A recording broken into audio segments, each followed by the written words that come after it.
This is one of the big relationship issues.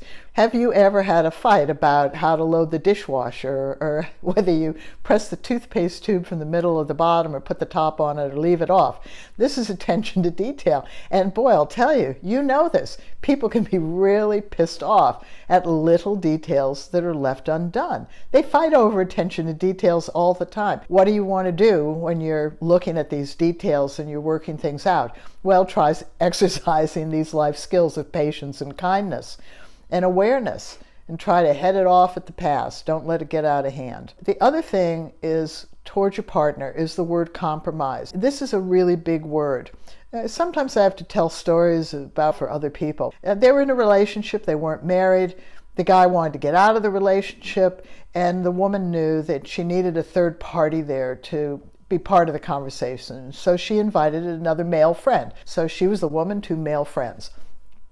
And her partner said to her, I want to get out of this relationship because I have compromised myself in this relationship, which was interesting to her. She didn't think that had happened. So she asked him, what did the word compromise mean to him? And his answer was that one person give up something now, and the next time the other person give up something. And he had felt that he had compromised, given up again and again and again, and didn't see her compromising or giving up at any time. So there was this silence because that was his definition. But the guy that she'd invited to be there was a mutual friend, said, that's not my understanding of compromise. Well, that started an interesting conversation. So they turned around to him and said, what do you mean by compromise? And what he said was, both people should give up something at the same time. Okay, that was different. And she went, that's not what I think of compromise. To which they both turned around and looked at her. And she said, I believe that compromise is when both people find a solution that works for both of them. Now, does it matter what word or how you define compromise? In the long run, it does.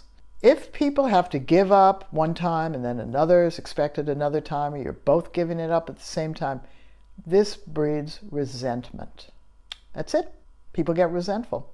So you want to learn to compromise by finding a positive solution. How do you know that you can always do that? Old adages come in great. There are 1,001 ways to skin a cat. You can find positive solutions. And if the problem isn't big enough, like the toothpaste tube, wait until you find one that is. Like getting two toothpaste tubes, or both putting them in the drawers so the other person doesn't see it. And the other old adage is about Thomas Jefferson. It took him 5,001 ways to make electricity. So you've got plenty of time to pay attention to details and to find good solutions if there are things that are irritating. It takes time to find a win-win sometimes, but there is nothing that stands in the way of doing it. Because if you choose to let resentment grow, this is going to be problematic in your relationship.